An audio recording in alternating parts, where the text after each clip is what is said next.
Hello friends, today we are going to discuss about the scattering of light.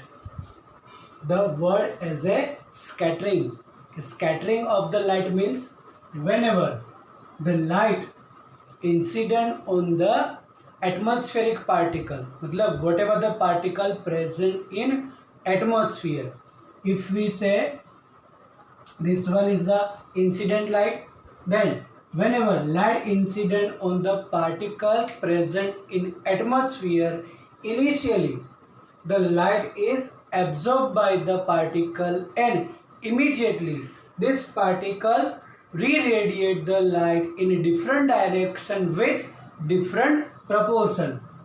ये जो light है initially absorb हो जाएगी and again this particle emit the light, re-radiate the light in different direction with different proportion. This phenomenon is called scattering of light. Once again, a scattering of light.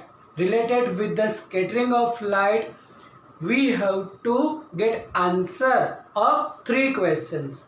Why the color of the sky is blue? Second, why at the sunrise and sunset time the sun appears reddish yellow and why the clouds appears white in color. ये जो तीन question है, तीन question के answer हमें scattering में मिलेंगे. Once again, today we have to get answer of three questions. First, why color of the sky is blue? Second, why at the sunrise and sunset time sun appears reddish yellow, and third is a why clouds appears white in color. Once again, if we remember the phenomenon of scattering, then whenever the light incident on the atmospheric particle, मतलब जो भी सन की light है vacuum में से जैसे ही अर्थ के atmosphere में एंटर हो, at that time whatever the particles present in atmosphere is absorb the light and immediately it's re-radiate the light in different direction with different proportion. This phenomenon is called scattering of the light. Now related with the scattering of the light, it's depend. Scattering of the light मतलब जो भी light ऐसे scatter होती है वो बोला हमने कि डिफरेंट डायरेक्शन में डिफरेंट प्रपोर्शन में. डिफरेंट प्रपोर्शन मतलब सभी डायरेक्शन में उसकी इंटेंसिटी कुछ अलग अलग है. तो वो जो भी डिफरेंट डायरेक्शन में वो लाइट को री रेडिएट करे उसकी जो भी पॉसिबिलिटी है वो हम बोल देते हैं कि कोई रेशियो अल्फा पर डिपेंडेंट है. अब वो अल्फा है क्या? Then alpha is the ratio of size of the particle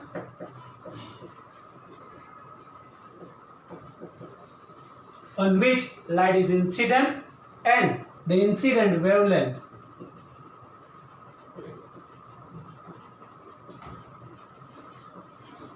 मतलब कितनी इंटेंसिटी की लाइट ऐसे डिफरेंट डायरेक्शन में स्कैटर्ड होगी, that depends on the ratio alpha.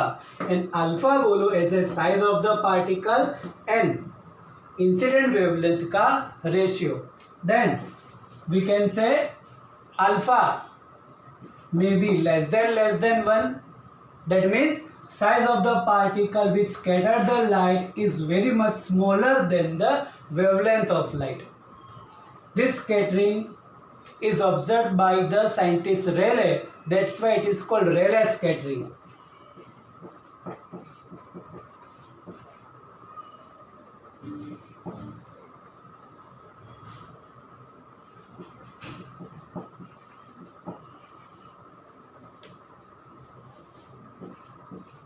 Alpha, approximate one.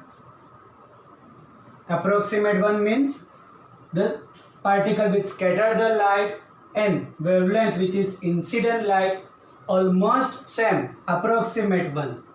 This type of scattering is observed by the Gustav Mie scientist. That's why it is called Mie scattering.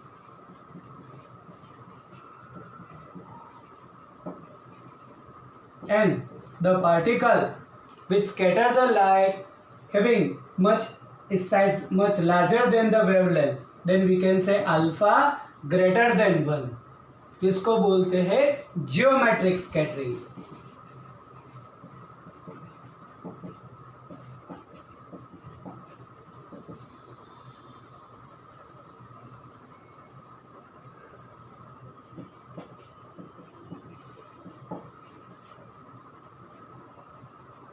तो अब यहाँ अगर हम Rayleigh scattering से related discussion करें, then we can say the particle which scatter the light its size is much smaller than the incident light.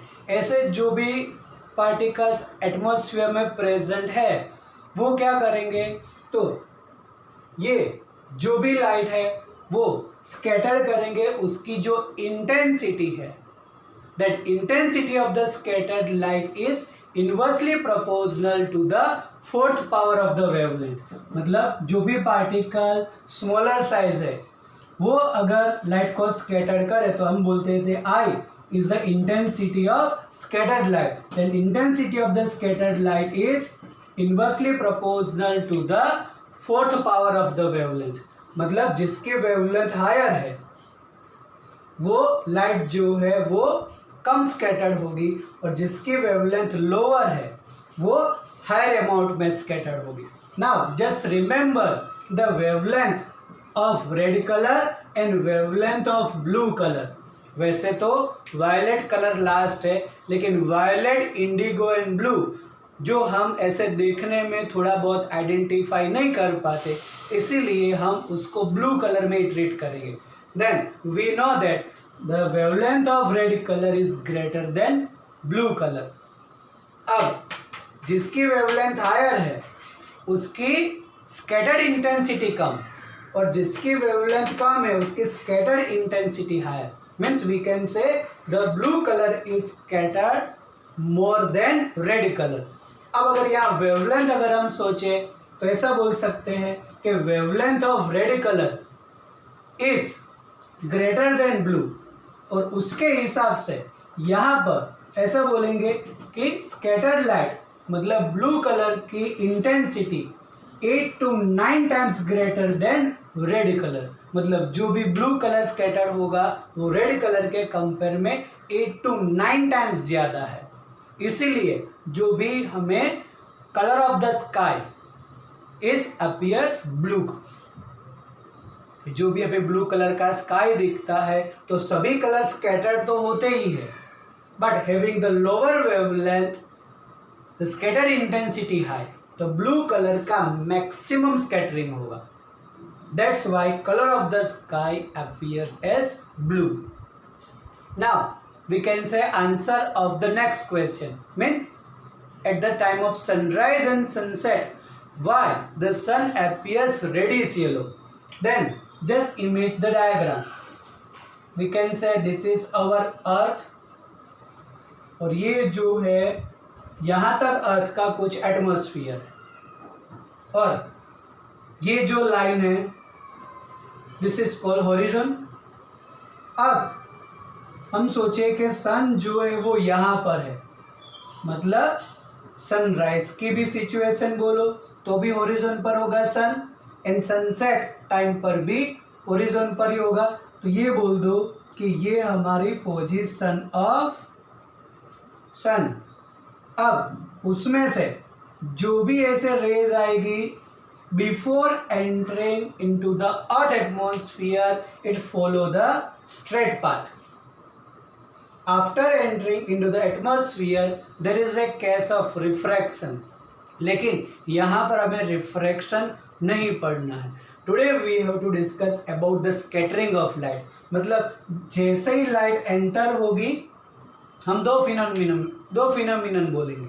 Refraction हमें आगे कर लिया है, इसलिए रिफ्रैक्शन पर अब हम कॉन्सेंट्रेट नहीं करेंगे.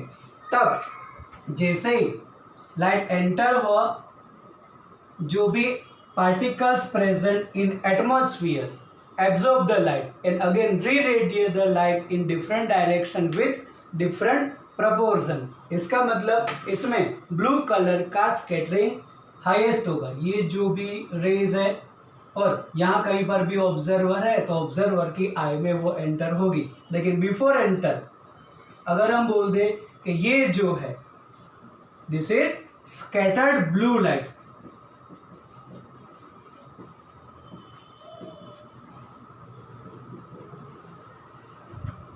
तो ब्लू लाइट का स्कैटरिंग मैक्सिमम हो जाएगा। लीस्ट स्कैटरिंग किसका होगा? हायर वेवलेंथ मतलब रेड कलर का। तो ये जो रेड कलर की लाइट है वो ऑब्जर्वर की आई में एंटर होगी, क्योंकि at the time of sunrise and sunset the ray after entering in earth atmosphere ray cover the maximum distance to reach the eye of observer.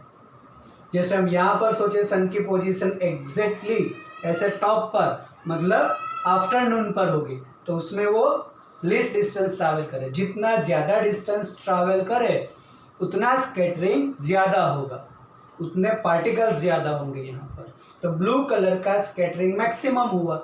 Least scattered light is red colour, either we can say yellow colour. That's why the sun appears reddish yellow, क्योंकि यहाँ पर जो भी raise enter होगी वो least scatter वाली वहाँ पर आएगी, तो रेड कलर येलो कलर की लाइट ऑब्जर्वर की आई में एंटर हो।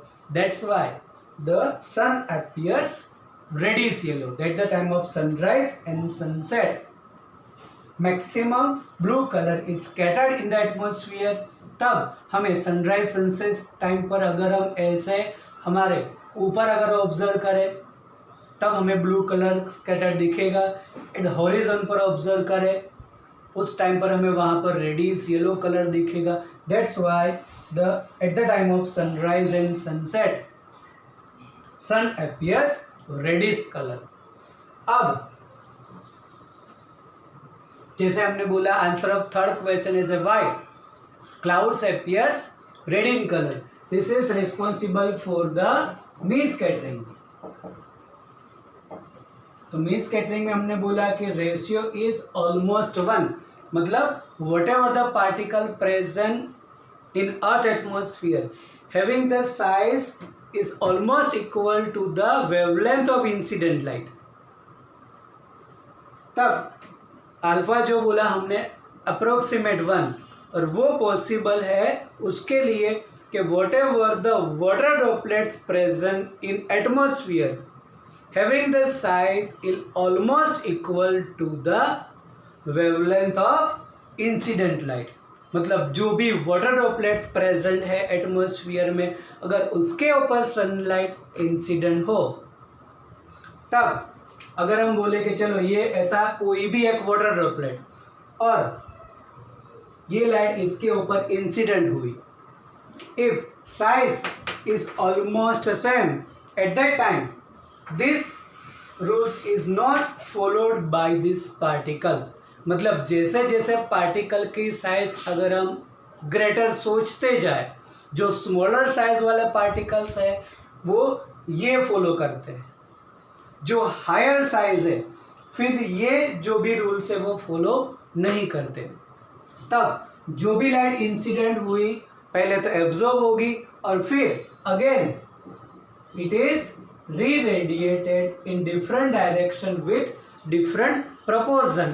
बट यहाँ पर जो भी scattered light है which is independent of the wavelength, independent of the wavelength मतलब जितनी भी लाइट यहाँ पर वाटर ड्रॉपलेट्स पार्टिकल्स पर इंसिडेंट हुई वही वेवलेंथ ऑल वेवलेंथ की लाइट जो है वो वापस रिफ्लेक्ट हो गई। It is called diffuse scattering, इसको डिफ्यूज स्कैटरिंग बोलते हैं।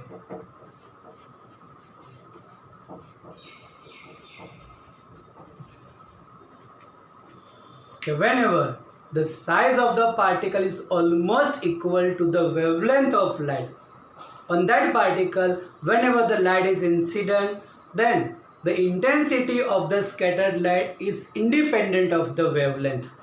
इंडिपेंडेंट ऑफ वेवलेंथ मतलब जो भी वेवलेंथ की लाइट इंसिडेंट हुई ऐसे ही लाइट जो है वो वापस स्कैटर्ड होगी, और उसको बोलते हैं डिफ्यूज स्कैटरिंग। इन डिफ्यूज स्कैटरिंग ऑलमोस्ट वेवलेंथ की लाइट जो है सभी वेवलेंथ की लाइट वापस स्कैटर्ड हो जाती है, वन टाइप ऑफ रिफ्लेक्शन जैसा। तब जो भी वेवलेंथ इंसिडेंट हुई वही वेवलेंथ की लाइट वापस रिफ्लेक्ट भी हो गई, मतलब डिफ्यूज स्कैटर हो गई। At that time this particles appears white in colour. जो भी हम सोचे कि हमें वाइट कलर जो है ऐसे मतलब एज ए वाइट क्यों दिखता है, क्योंकि वहाँ से सभी कलर की लाइट है वो रिफ्लेक्ट होगी। जैसे हम सोचे ब्लैक कलर क्यों दिखता है हमें, तब वहाँ पर जो भी लाइट इंसिडेंट हुई वो सभी लाइट अगर जिस जगह पर एब्जॉर्ब हो जाए तो वो पोर्शन हमें ब्लैक दिखेगा। अगर सभी लाइट रिफ्लेक्ट हो गई at that time its appears white in colour. तो यहाँ पर as a diffuse scattering this particle appears white in colour. तो ऐसे जो भी bunch of the water droplets है सभी में से डिफ्यूज स्कैटर्ड हुआ, that's why clouds appears white in colour. तो तीनों क्वेश्चन के हमें आंसर मिले। अब अगर हम थोड़ा डिटेल में सोचें रिलेटेड विद द JEE और नीट के कॉन्सेप्ट पर, हमारा बोर्ड का कॉन्सेप्ट हो गया यहाँ पर।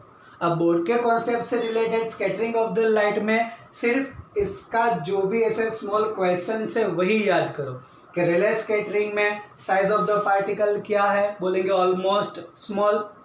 फिर intensity of the scattered light, तो it is inversely proportional to the fourth power of the wavelength. और यहाँ पर मेन स्कैटरिंग में बोलेंगे कि it is independent of the wavelength. ऐसे जो भी स्मॉल क्वेश्चन है वो स्कैटरिंग ऑफ द लाइट से होंगे। अब उसके डिटेल में चले जाए तब for the concept of JEE and NEET we can say there are two types of scattering, elastic scattering and inelastic scattering. तो हमने ये जो भी सब एग्जाम्पल ले वो है सब इलास्टिक स्कैटरिंग, मतलब जो भी एटमॉस्फेयर के पार्टिकल्स है स्कैटर्ड लाइट करेंगे, this are the examples of elastic scattering. Answer जो हमने ले लिए 3 क्वेश्चन के वो सब इलास्टिक स्कैटरिंग से रिलेटेड। अब इन इलास्टिक स्कैटरिंग जो है वो ऑब्जर्व किया है रामन ने, that's why it is called Raman scattering also. जो रामन स्कैटरिंग है वो हमारे बोर्ड के सिलेबस में नहीं है, लेकिन रिगार्डिंग विद द JEE और नीट में थोड़े ऐसे अगर कॉन्सेप्ट वाइज क्वेश्चन हो जाए तब बोलेंगे चलो यहाँ पर रामन स्कैटरिंग। तो Raman scattering is the example of in elastic या फिर non elastic scattering.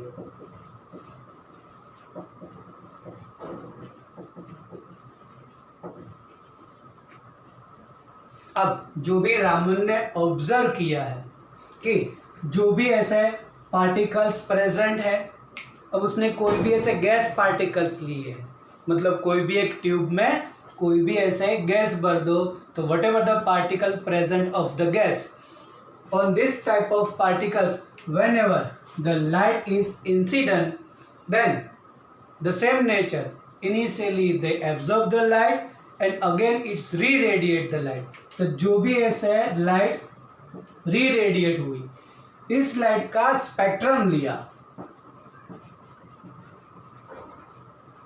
Then Raman observe that many lines are present, मतलब जो भी स्पेक्ट्रम मिला वो लाइन के फॉर्म में मिला। जैसे हमने एग्जाम्पल लिया है रेनबो का, तो रेनबो में हमें ऐसे रेड कलर का बैंड दिखता है, फिर ऐसे येलो कलर का बैंड है, ऐसे ही अप टू वायलेट जैसे हम विबग्योर बोलते हैं, तो उसमें हमें ऐसे बैंड दिखते हैं। वो सभी बैंड अलग अलग कर दो, थोड़ा बहुत सभी में स्पेस ले लो, तब वो बोल देंगे हम one type of line spectrum कि रेड कलर की लाइन मतलब वन बैंड, फिर yellow colour, orange colour, violet colour, ऐसे सब हमें अलग अलग दिखे ऐसे बैंड के फॉर्म में, उसको बोलते हैं line spectrum. Then the spectrum observe from this type of gas particles its observe as a line में, इसीलिए इसको बोलेंगे हम लाइन स्पेक्ट्रम। अब ये जो भी लाइन स्पेक्ट्रम है उसकी उसने वेवलेंथ चेक की। अगर हम बोले कि wavelength of incident light is lambda and यहाँ पर जो भी स्पेक्ट्रम मिला है लाइन स्पेक्ट्रम, मतलब जो भी लाइट ऐसे स्कैटर्ड हुई उसकी वेवलेंथ अगर हम बोल दे lambda dash, then he observe that कि lambda dash either greater than lambda और almost lambda, otherwise less than lambda. ऐसी उसको लाइंस मिली कि जिस लाइंस की वेवलेंथ इसके इक्वल भी है इंसिडेंट के, या फिर स्मॉलर भी है, या फिर ग्रेटर भी है। अब अगर इक्वल है तो उसने उस लाइन को बोला एज ए रामन लाइंस।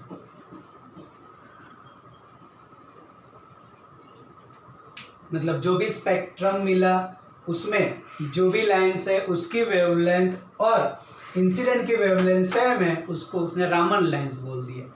जिसकी वेवलेंथ ग्रेटर है उसको बोला स्टोक्स लाइंस, और जिसकी वेवलेंथ लोअर है उसको बोला एंटी स्टोक्स।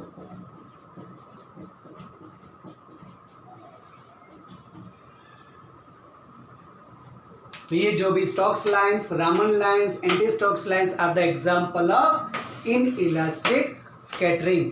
अब अगर वेवलेंथ के टर्म्स में आंसर ना हो, क्वेश्चन ना हो और फ्रीक्वेंसी के टर्म्स में पूछे, तो we know that frequency and wavelength are inversely proportional. मतलब यहां पर अगर हम बोल दें तो frequency is less than of the incident light की फ्रीक्वेंसी, तो वो स्टोक्स लाइंस हो गई। ऑलमोस्ट इक्वल है तो रामन लाइन, और यहां पर अगर फ्रीक्वेंसी ग्रेटर है तो वो हो गई एंटी स्टोक्स लाइंस। अब फ्रीक्वेंसी और वेवलेंथ दोनों टर्म्स में इसको याद मत करो, just remember in terms of wavelength only.